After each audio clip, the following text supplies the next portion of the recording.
어머니, 저 아이 못 낳는다고 이제 구박하시는 거예요? 아니, 그게 무슨 소리니? 엄마, 말 조심 좀 하세요. 아들 준영이가 소리쳤습니다. 엄마 때문에 우리 부부관계 나빠진다고요. 가슴이 무너져 내렸습니다. 이제 저희 집에 오지 마세요. 전화도 하지 마시고요. 그렇게 저를 쫓아낸 아들과 며느리. 석 달 뒤 그들이 다시 제 앞에 나타났습니다. 이번엔 그들이 절 필요로 했죠. 저는 어떤 선택을 했을까요? 노후 자금으로 신혼집에 3억을 보태줬어도 10분 거리에서도 안 오던 아들, 생일도 잊어버린 며느리, 이 모든 이야기가 어떻게 시작되었는지, 제가 어떻게 당당하게 제 삶을 되찾았는지 지금부터 들려드리겠습니다. 딸과 함께 사연 속으로 사이다처럼 속이 뻥 뚫리는 노후 이야기 끝까지 함께 해주세요. 제 이름은 이영자입니다. 나이는 72. 서울 영등포구에 혼자 살고 있어요. 남편은 5년 전에 세상을 떠났습니다. 외아들 박준영이 있는데 작년에야 겨우 결혼을 했죠. 48세였어요. 주변에서는 다들 걱정했습니다. 영자 씨, 준영이 나이가 있는데 결혼은 할 수 있을까? 저도 걱정이 많았어요. 40대 중반을 넘어서니 선자리도 잘 안 나왔거든요. 남편이 살아있을 때 늘 하던 말이 있었어요. 영자야, 준영이 장가만 보내면 여한이 없겠어. 그 말이 자꾸 떠올랐습니다. 작년 봄이었어요. 준영이가 전화를 했습니다. 엄마, 이번 주말에 갈게요. 소개시켜드릴 사람이 있어요. 심장이 쿵 하고 뛰었습니다. 드디어 여자를 만났구나. 토요일 오후였습니다. 현관 초인종이 울렸어요. 문을 열자 준영 옆에 단정한 여자가 서 있었습니다. 깔끔하게 차려입은 모습이 첫인상이 좋았어요. 어머니, 안녕하세요. 최수연이라고 합니다. 수연 씨가 공손하게 인사를 했습니다. 어서 와요. 반갑습니다. 저는 얼른 안으로 들어오라고 했어요. 며칠 전부터 준비한 음식들을 상에 차렸습니다. 정성껏 만들었죠. 식사 자리에서 수연 씨는 조용했어요. 제가 물어보는 것에만 짧게 대답했습니다. 먼저 말을 꺼내는 법이 없었어요. 수연 씨는 지금 회사 다니고 있어요? 네. 작은 회사에서 일합니다. 부모님은 어디 사세요? 경기 용인이요. 대화가 길게 이어지지 않았어요. 하지만 저는 요즘 젊은 사람들은 원래 이렇게 말이 없는가 보다 생각했습니다. 세대 차이겠거니 하고 넘겼죠. 그런데 저녁을 먹다가 수연 씨가 먼저 말을 꺼냈어요. 어머니, 저희 결혼하면 바로 시험관 시술 받으려고요. 순간 귀를 의심했습니다. 시험관? 네. 준영 오빠 나이도 있고요. 저도 36이라 빨리 아이 가져야 할 것 같아서요. 가슴이 뭉클했습니다. 솔직히 손주는 기대도 안 하고 있었거든요. 준영이가 48세니까요. 외아들 준영이 선에서 대가 끊기겠구나 싶었는데 12살이나 어린 며느리감이 시험관 이야기를 먼저 꺼내다니. 그래요? 잘 생각했어요. 목소리가 떨렸습니다. 기쁨 때문이었죠.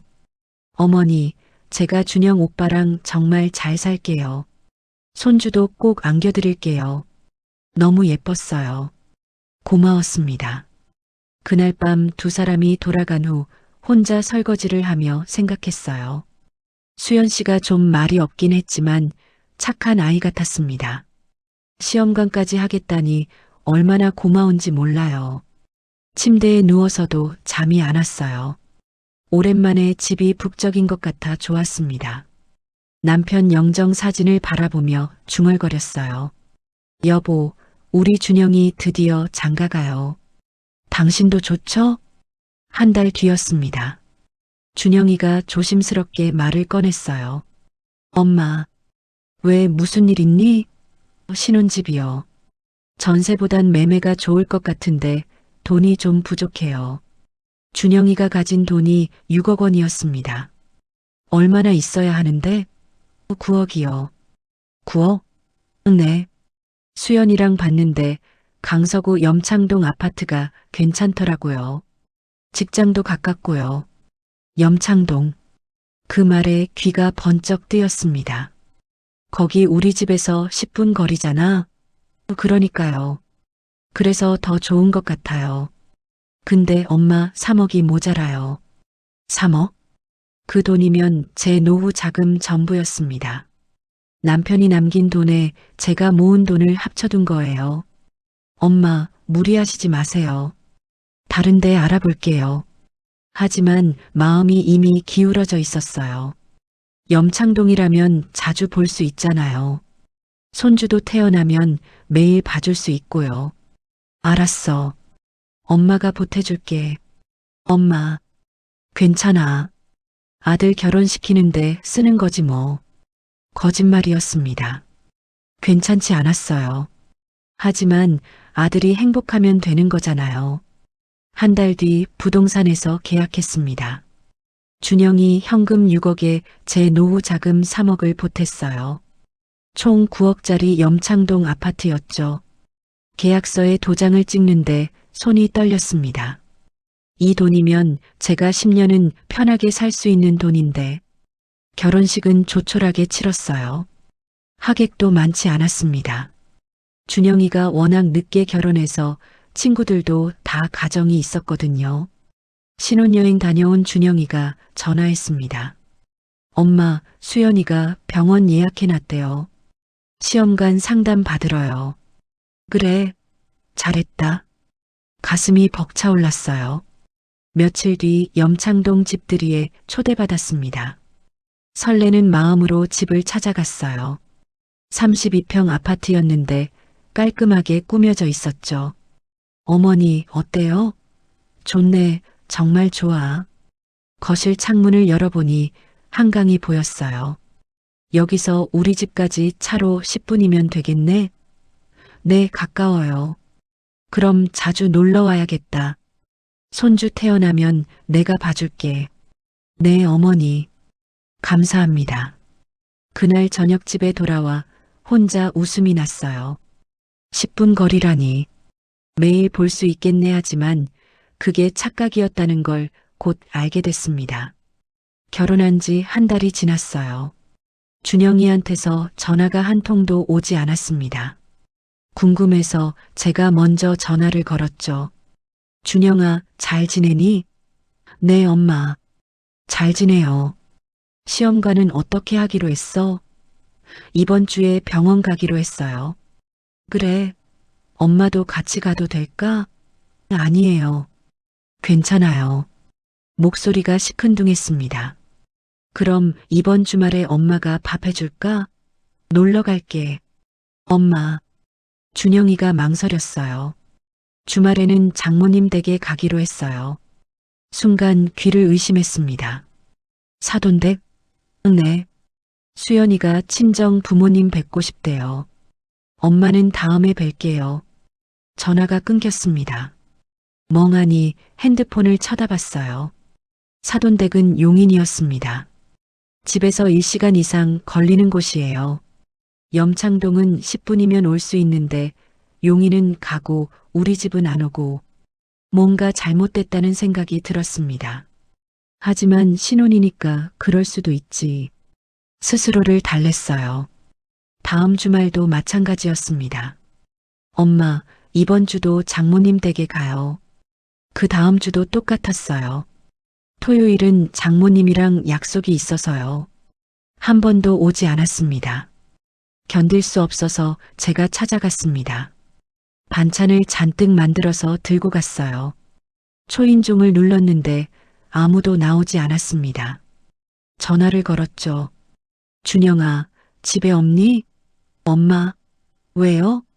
반찬 가져왔는데. 아, 저희 지금 용인이에요. 용인? 네. 장모님 댁에서 주말 보내기로 했어요. 가슴이 철렁 내려앉았습니다. 언제 돌아오는데? 내일 저녁이요. 그럼 내일 다시 올게. 엄마, 내일은 피곤해서 쉬어야 해요. 말이 막혔습니다. 반찬은 그대로 들고 집에 돌아왔어요. 엘리베이터 안에서 눈물이 났습니다. 집에 들어와 냉장고에 반찬을 넣으며 생각했어요. 이럴 줄 알았으면 왜 힘들게 만들었을까? 그날 밤 잠을 이룰 수 없었어요. 천장만 바라보며 생각했습니다. 아들이 변한 건지 며느리 때문인지 어느 쪽이든 서러웠어요. 한 달이 더 지났습니다. 어느 날 마트에서 장을 보고 나오는데 누군가 제 어깨를 톡 쳤습니다. 영자 씨 아니에요? 돌아보니 같은 아파트에 사는 김 여사였어요. 아, 김 여사. 어머, 얼굴이 왜 그래요? 무슨 일 있어요? 아니에요, 괜찮아요. 에이, 거짓말. 나봐요. 뭔가 있어. 우리 차라도 한잔 할까요? 카페로 갔습니다. 따뜻한 차를 주문하고 자리에 앉았어요. 무슨 일인데 그래요? 김 여사가 물었습니다. 한참을 망설이다가 입을 열었어요.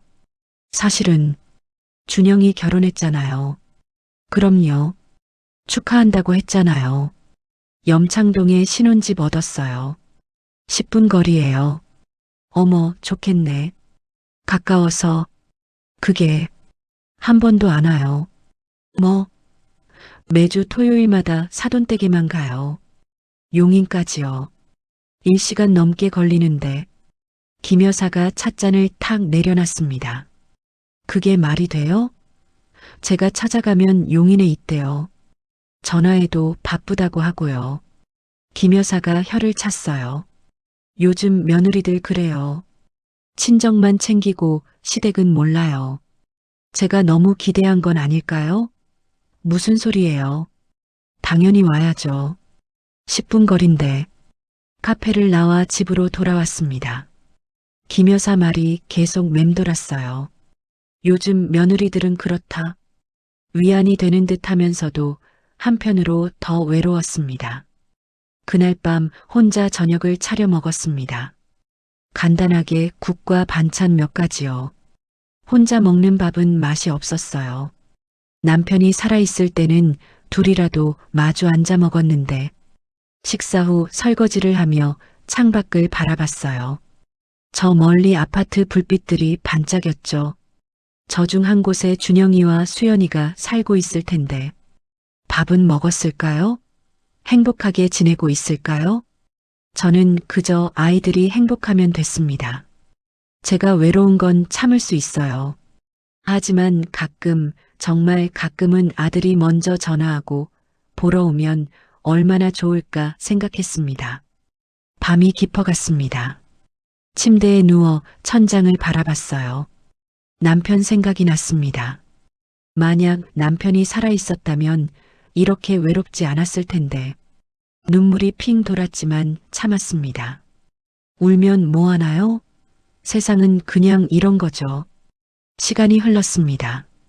계절이 바뀌고 있었어요. 어느덧 제 생일이 다가왔습니다. 토요일이었죠. 평소라면 준영이가 알아서 챙겨줬을 텐데요. 올해는 다를 것 같았습니다. 며칠 전부터 고민했어요. 생일이라고 먼저 말할까? 아니면 그냥 조용히 넘길까? 결국 생일이라고 직접 말하긴 민망했습니다. 그냥 함께 식사하자고 하기로 했어요. 수요일 저녁이었습니다. 준영이에게 전화를 걸었어요. 준영아, 이번 주말에 와서 같이 밥 먹을래? 얼굴 본지 좀 됐는데. 이번 주말이요? 응. 토요일에. 토요일은 장모님 댁 가야 돼요. 또였습니다. 가슴이 답답했지만 참았어요. 그래, 알았어. 저는 차갑게 말하고 바로 전화를 끊었습니다.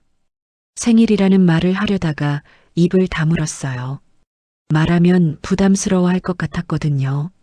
전화를 끊고 나서 한참을 그대로 앉아 있었습니다. 생일 당일 아침입니다. 침대에서 일어나 부엌으로 갔어요. 미역을 꺼냈습니다. 생일엔 미역국을 먹어야 하니까요. 남편이 살아있을 때는 새벽같이 일어나서 끓여줬었는데요. 이제는 제가 혼자 끓입니다. 미역을 물에 불리고 참기름에 볶았어요. 물을 붓고 국간장으로 간을 맞췄습니다. 보글보글 끓는 소리가 들렸어요. 혼자 먹을 국이었지만 그래도 제대로 끓여야 할 것 같았습니다. 상을 차렸어요. 미역국 한 그릇, 밥 한 공기, 반찬 몇 가지요. 그때였습니다. 초인종이 울렸어요. 누굴까 싶어 문을 열었더니 준영이가 서 있었습니다. 깜짝 놀랐어요. 전혀 예상하지 못했거든요. 어떻게 왔어? 엄마가 오라고 전화했잖아요. 오늘 사돈댁 가는 거 아니었어? 수연이 혼자 갔어요. 저는 잠깐 들렀다 가려고요. 가슴이 두근거렸습니다. 그래, 준영이가 제 생일을 기억하고 온 거구나. 그렇게 생각했죠. 들어와. 네. 준영이가 거실로 들어왔습니다. 식탁을 보더니 눈썹을 치켜 올렸어요. 엄마, 미역국이네요? 응. 오늘 마침 먹고 싶어서. 거짓말이었습니다. 생일이니까 끓인 거였죠. 하지만 말하지 않았어요. 앉아. 같이 먹자. 네. 준영이가 자리에 앉았습니다. 밥을 한 그릇 더 퍼서 건넸어요. 많이 먹어. 네. 준영이는 대답했지만 계속 핸드폰만 봤어요. 숟가락을 들었다 놨다 하면서요. 밥을 먹는 둥 마는 둥 했습니다. 준영아, 무슨 급한 일 있어? 아니요. 없어요. 대답은 했지만 시선은 핸드폰에 고정돼 있었습니다. 저는 속으로 조금 서운했지만 그래도 함께 앉아 있다는 게 좋았어요. 말없이 국을 떠먹었습니다. 그런데 준영이가 갑자기 일어섰어요. 엄마, 저 이제 가봐야 할 것 같아요. 벌써? 밥도 다 안 먹었잖아. 지금 빨리 가야 돼요. 어디 가는데? 장모님 댁이요. 수연이가 지금 저 기다리고 있어서요. 가슴이 철렁 내려앉았습니다. 오랜만에 와서 밥도 제대로 안 먹고 가다니요. 준영아. 저는 조심스럽게 아들을 불렀습니다. 네. 오늘이 무슨 날인지 아니? 준영이가 멈칫했어요. 당황한 표정이었습니다. 무슨 날이요? 오늘이 엄마 생일이야. 순간 준영이 얼굴이 굳었습니다. 아, 너 몰랐구나. 죄송해요, 엄마. 깜빡했어요. 깜빡했다는 말이 가슴을 찔렀습니다. 어떻게 엄마 생일을 깜빡할 수 있을까요? 그래도 지금 빨리 가야 해요. 수연이가 기다리고 있어서요. 믿을 수 없었습니다. 내 생일인데도? 죄송해요. 다음에요. 다음에 같이 올게요. 준영이는 그 말을 남기고 황급히 나갔어요. 문 닫히는 소리가 유난히 크게 들렸습니다. 저는 그대로 식탁 앞에 앉아 있었어요. 미역국이 식어가고 있었습니다. 김이 더 이상 나지 않았어요. 손으로 그릇을 만져보니 미지근했습니다. 눈물이 났습니다. 참으려고 했지만 참아지지 않았어요. 숟가락을 들어 국을 한 숟갈 떴습니다. 입에 넣었지만 맛이 없었어요. 내가 이렇게 가벼운 사람이었나? 중얼거렸습니다. 제 생일도 잊어버릴 정도로요. 사돈댁은 절대 안 잊으면서요. 창밖을 바라봤어요. 하늘은 맑았습니다. 좋은 날씨였죠. 하지만 제 마음은 잔뜩 흐렸습니다. 혼자 앉아서 식탁을 바라봤어요. 두 그릇의 밥, 두 개의 국그릇이 놓여 있었습니다. 하나는 비어 있고 하나는 가득했어요. 저는 천천히 식사를 마저 했습니다. 차가워진 미역국을 끝까지 먹었어요. 생일이니까요. 그래도 먹어야 했습니다. 설거지를 하면서도 눈물이 흘렀습니다. 물소리에 섞여서 흐느끼는 소리가 났어요. 그릇을 씻다가 멈춰서서 수세미를 꽉 쥐었습니다. 왜 이렇게 됐을까? 말했지만 대답은 없었습니다. 텅 빈 집은 조용했어요. 설거지를 마치고 소파에 앉았습니다. 텔레비전을 켰지만 뭐가 나오는지 보이지 않았어요. 그냥 화면만 쳐다보고 있었습니다. 밤이 깊어갔습니다. 창밖으로 어둠이 내렸어요. 하나둘씩 집집마다 불이 켜졌습니다. 저는 남편 사진을 봤어요. 여보, 오늘 내 생일이에요. 혼자 보냈어요. 눈물이 또 났습니다. 이번엔 참지 않았어요. 그냥 울었습니다.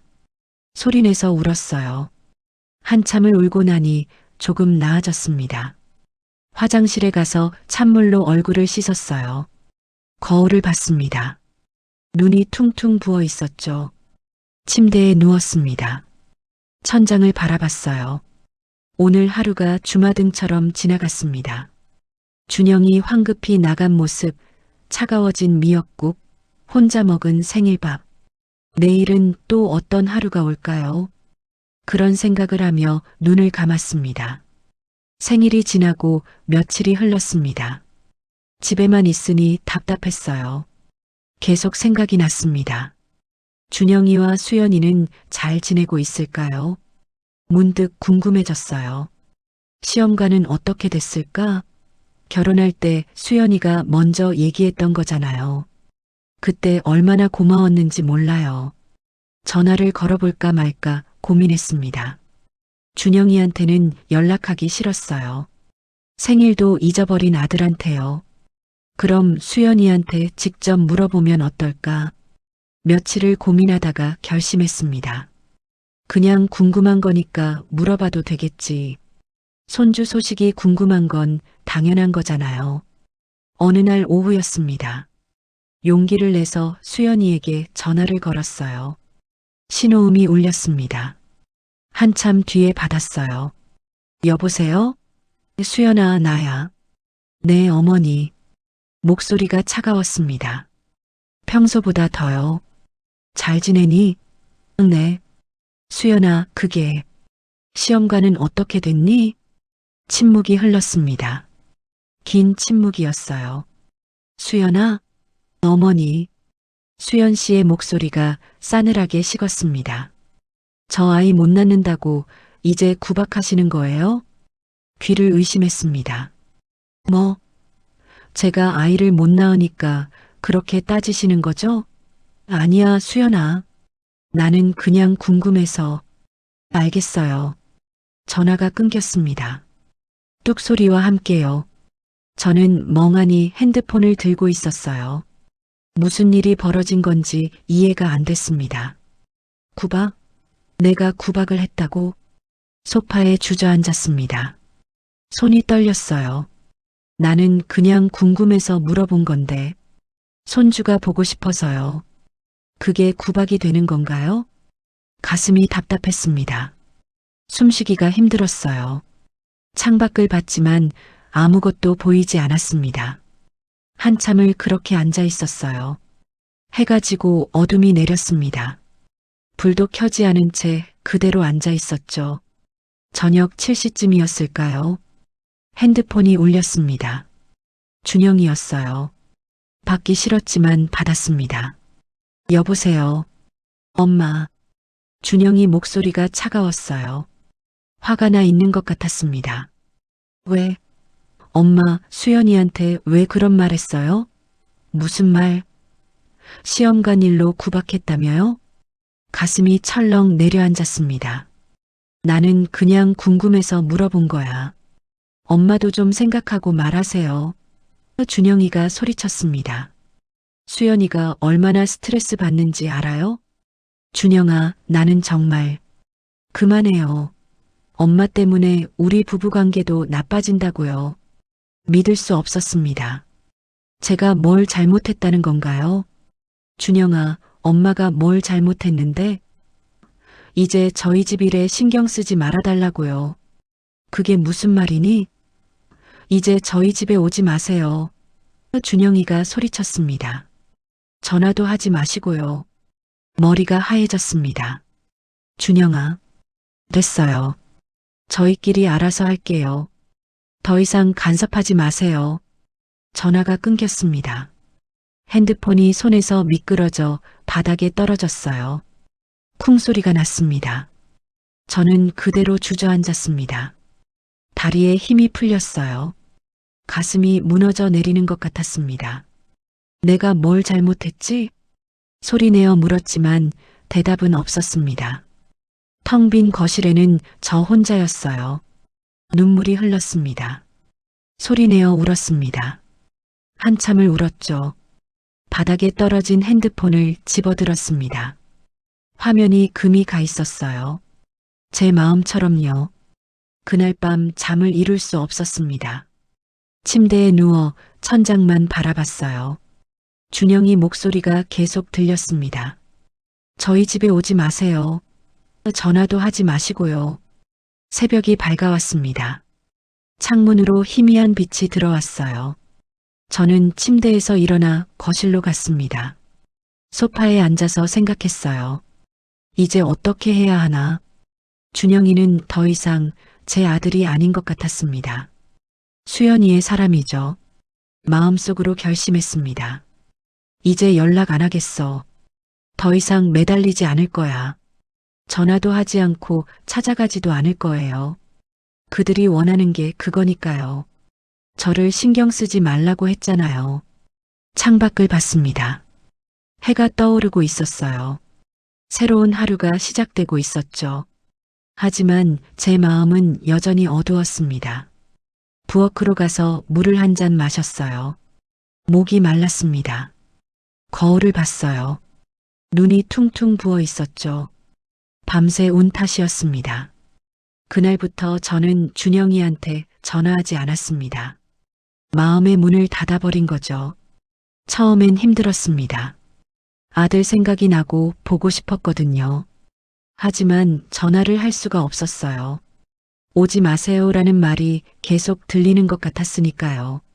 준영이한테서 연락이 없었어요. 저도 하지 않았고요. 그렇게 시간이 흘렀습니다. 석 달이 지났습니다. 새로운 일상을 만들어 갔습니다. 동네 복지관에 다니기 시작했어요. 그림도 배우고 노래도 불렀습니다. 친구들과 자주 만나 수다도 떨었죠. 혼자 사는 게 외롭긴 했지만 그래도 마음은 편했습니다. 누구 눈치를 보지 않아도 됐으니까요. 아들이 언제 올까 기다리지 않아도 됐고요. 어느 토요일 오후였습니다. 복지관에서 돌아와 차를 마시고 있었어요. 그때 초인종이 울렸습니다. 누굴까? 택배인가 싶어 문을 열었어요. 준영이와 수연이가 함께 서 있었습니다. 깜짝 놀랐어요. 석 달 만에 보는 얼굴들이었습니다. 특히 수연이를 보는 건 정말 오랜만이었죠. 무슨 일이야? 저는 차갑게 물었습니다. 반갑지 않았어요. 오히려 경계심이 들었죠. 엄마, 저희 들어가도 돼요? 준영이가 조심스럽게 물었습니다. 오늘 토요일인데 사돈댁 안 갔어? 오랜만에 어머니 뵈러 왔어요. 수연이가 말했습니다. 목소리가 작았어요. 평소 당당하던 모습과는 달랐죠. 저는 두 사람을 안으로 들였습니다. 하지만 따뜻하게 맞이하지는 않았어요. 차 한 잔도 내올 생각이 없었습니다. 거실에 앉은 준영이와 수연이는 불편한 표정이었습니다. 서로 눈치만 보고 있었어요. 그래서 무슨 일인데? 제가 먼저 물었습니다. 빨리 용건을 듣고 싶었거든요. 준영이가 입을 열었어요. 엄마, 저희가 좀 말씀드릴 게 있어서 왔어요. 뭔데? 수연이가 이번에 회사를 옮기게 됐어요. 그래? 네. 재택근무가 많은 회사로요. 수연이가 말을 이었습니다. 그래서 집에 컴퓨터 방이 하나 더 필요해요. 심장이 철렁했습니다. 뭔가 불길한 느낌이 들었어요. 그래서 마침 저희 아파트 같은 단지에 급매가 나왔어요. 준영이가 말을 이었습니다. 방이 하나 더 있는 큰 평수인데요. 1억만 더 보태면 살 수 있어요. 1억? 네. 진짜 급매라서 저렴하게 나왔거든요. 그래서 혹시 1억 빌려주실 수 있으세요? 역시나였습니다. 오랜만에 찾아온 이유가 돈 때문이었어요. 화가 치밀어 올랐습니다. 오랜만에 찾아와서 하는 말이 그거야? 목소리가 떨렸어요. 참으려고 했지만 참아지지 않았습니다. 어머니, 저희 다른 데서 빌릴 여유가 없어요. 다음 주까지 계약해야 해서 급해요. 수연이가 다급하게 말했습니다. 내가 왜 너희한테 돈을 빌려줘야 하는데? 제가 차갑게 물었습니다. 준영이는 당황한 표정이었어요. 엄마, 저 엄마 아들이잖아요. 아들, 어디서 아들 소리를 해? 네. 석 달 동안 연락 한 번 없던 아들. 준영이는 대답하지 못했습니다. 저는 단호하게 말했어요. 내가 신혼집에 3억이나 보태준 것만으로도 나는 할 만큼 했다고 생각한다. 수연이의 눈빛이 차갑게 변했습니다. 고개를 들어 저를 똑바로 쳐다봤어요. 어머니, 고작 3억 보태주셨잖아요. 귀를 의심했습니다. 뭐? 제 친구들은 다 목동에 신혼집 해주시던데요. 수연이가 냉랭하게 말했습니다. 고작 염창동 해주시고 생색내세요? 가슴이 철렁 내려앉았습니다. 고작? 생색? 그게 무슨 말이니? 목소리가 떨렸어요. 어머니, 제가 이제부터 잘할게요. 수연이가 말을 이었습니다. 그러지 말고 1억만 빌려주세요. 어차피 어머니 돌아가시면 어머니 재산 저희 주실 거 아니에요? 숨이 막혔습니다. 돌아가시면? 재산? 이게 사람이 할 말인가요? 참았던 분노가 폭발했습니다. 너희 신혼집 사주기 전에도 나한테 잘한다고 하지 않았니? 엄마. 그런데 내 생일에 아무도 안 왔잖아. 준영이가 말을 하려 했지만 저는 멈추지 않았습니다.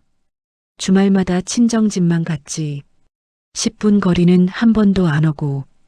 그게 내가 말한 잘하겠다는 거였니? 목소리가 커졌어요. 참을 수 없었습니다. 돈 때문에 하는 효도는 필요 없어. 소리쳤습니다. 당장 나가. 다시는 내 앞에 나타나지 마. 준영이와 수연이는 깜짝 놀란 표정이었어요. 엄마, 나가라고 했어. 저는 현관문을 벌컥 열었습니다. 두 사람은 어쩔 수 없이 일어섰어요. 무거운 발걸음으로 문 쪽으로 걸어왔죠. 어머니, 정말. 수연이가 말하려 했지만 저는 들으려 하지 않았습니다. 나가. 문을 쾅 닫아버렸습니다. 밖에서 발소리가 멀어지는 게 들렸어요. 문을 닫고 그대로 주저앉았습니다. 등을 문에 기댄 채 한참을 있었어요. 눈물이 흘렀습니다. 하지만 후회는 없었어요. 한참을 울고 나서 일어났습니다. 거실로 갔어요. 소파에 앉아 창밖을 바라봤습니다. 해가 지고 있었어요. 잘한 거야. 혼잣말을 했습니다. 스스로에게 말하는 거였죠. 제 선택이 옳았다고 믿었어요. 그날 밤이었습니다. 핸드폰이 울렸어요. 준영이었죠. 받지 않으려다가 마지막이라는 생각에 받았습니다. 여보세요. 엄마. 준영이 목소리가 떨렸어요. 왜? 제 목소리는 차가웠습니다. 엄마, 돈 빌려주시면 매주 엄마 뵈러 갈게요. 그 말을 듣는 순간 더 화가 났습니다. 그 말 진심이야? 네. 약속할게요. 돈 때문에 하는 효도는 필요 없어. 단호하게 말했습니다. 엄마, 제발이요. 제발이 아니야. 금매라서 곧 팔린대요. 이거 팔리면 비슷한 집 3억도 넘게 필요해요. 준영이가 다급하게 말했습니다. 하지만 제 마음은 움직이지 않았어요. 그건 너희 문제야. 엄마, 앞으로 너랑 수연이 평생 안 봐도 되니까 연락하지 마. 엄마, 그렇게 말씀하시면 연락하지 말라고. 전화를 끊었습니다. 핸드폰을 소파에 던져버렸어요. 가슴이 답답했습니다. 숨이 막힐 것 같았죠. 창문을 열었습니다. 찬바람이 들어왔어요. 깊게 숨을 들이마셨습니다. 밖은 어두웠어요. 돈으로는 마음을 살 수 없어. 중얼거렸습니다. 진심으로 그렇게 생각했어요. 아무리 돈이 많아도 마음이 없으면 소용없습니다. 눈물이 또 흘렀습니다. 하지만 이번엔 확신이 있었어요. 제가 한 선택이 옳다는 확신이요. 창밖을 바라보며 생각했습니다. 이제 남은 노후 자금은 나를 위해 쓸 거야. 아들한테 줄 생각 없어요. 저를 위해 쓸 겁니다. 손주를 보든 말든 그건 제가 상관할 일이 아니에요. 시험관을 하든 말든 그것도 아이들이 결정할 일이죠. 저는 이제 그들의 삶에 신경 쓰지 않을 겁니다. 제 삶에 집중할 거예요. 온전히 저를 위해 살 겁니다. 창문을 닫았습니다. 침대로 갔어요. 누워서 천장을 봤습니다. 오늘 하루가 주마등처럼 지나갔어요. 준영이와 수연이가 왔던 일, 1억을 요구했던 일, 제가 쫓아낸 일, 모든 게 선명했습니다. 하지만 후회는 없었어요. 오히려 시원했습니다. 속이 다 시원했죠. 눈을 감았습니다. 내일부터는 진짜 제 인생을 살 거예요. 누구 눈치 보지 않고요. 아들 생각하지 않고요. 복지관도 다니고 친구들도 만나고 여행도 갈 겁니다. 제가 하고 싶은 걸 할 거예요. 당당하게 살 겁니다. 주체적으로요. 이제 제 여생은 저를 위한 시간이에요. 그렇게 다짐하며 잠이 들었습니다. 편안했어요. 오랜만에 마음이 편했습니다. 다음 날 아침 일어났습니다. 날씨가 맑았어요. 창문을 열자 햇살이 들어왔습니다. 새로운 하루가 시작됐어요. 제 인생의 새로운 시작이었죠. 거울을 봤습니다. 제 얼굴이 보였어요. 주름이 있었지만 당당했습니다. 이제 나답게 살자. 거울 속 제게 말했습니다. 그리고 웃었어요. 진심으로요. 부엌으로 가서 아침을 준비했습니다. 혼자 먹을 밥이었지만 정성껏 차렸어요. 저를 위해서요. 밥을 먹으며 생각했습니다. 오늘은 뭘 할까? 복지관에 갈까? 친구를 만날까? 아니면 혼자 산책을 할까? 선택은 제 몫이었어요. 제가 결정할 수 있었습니다. 그게 좋았어요. 식사를 마치고 설거지를 했습니다. 창밖을 보니 사람들이 지나다니고 있었어요. 모두 각자의 삶을 살고 있었죠. 저도 제 삶을 살 겁니다. 당당하게요. 후회 없이요. 핸드폰을 봤습니다. 준영이한테서 문자가 와 있었어요. 하지만 읽지 않았습니다. 읽을 필요가 없었거든요. 핸드폰을 내려놓고 밖으로 나갔습니다. 산책을 하기로 했어요. 혼자서요. 바람이 불었습니다. 상쾌했어요. 걷다 보니 기분이 좋아졌습니다. 이제 제 인생은 저의 것입니다. 아무도 간섭할 수 없어요. 당당하게, 주체적으로 후회 없이 살 겁니다. 그렇게 걸으며 생각했습니다. 앞으로 어떤 날들이 올까? 외롭기도 하겠죠. 아들 생각도 나겠고요. 하지만 괜찮습니다. 제 선택이니까요. 제가 정한 길이니까요. 햇살이 따뜻했습니다. 저는 그 햇살을 받으며 걸었어요. 당당하게요. 오늘 이야기 어떠셨나요? 혹시 끝까지 함께 해주신 분이 계시다면 잘 들었다고 댓글 하나만 남겨주세요. 여러분에게도 따뜻하고 빛나는 날들이 찾아올 거예요. 구독과 좋아요는 다음 이야기를 이어가는 큰 힘이 됩니다. 지금까지 딸과 함께 사연 속으로 이었습니다. 더 깊고 따뜻한 이야기로 다시 찾아뵐게요. 편안한 하루 보내세요. 감사합니다.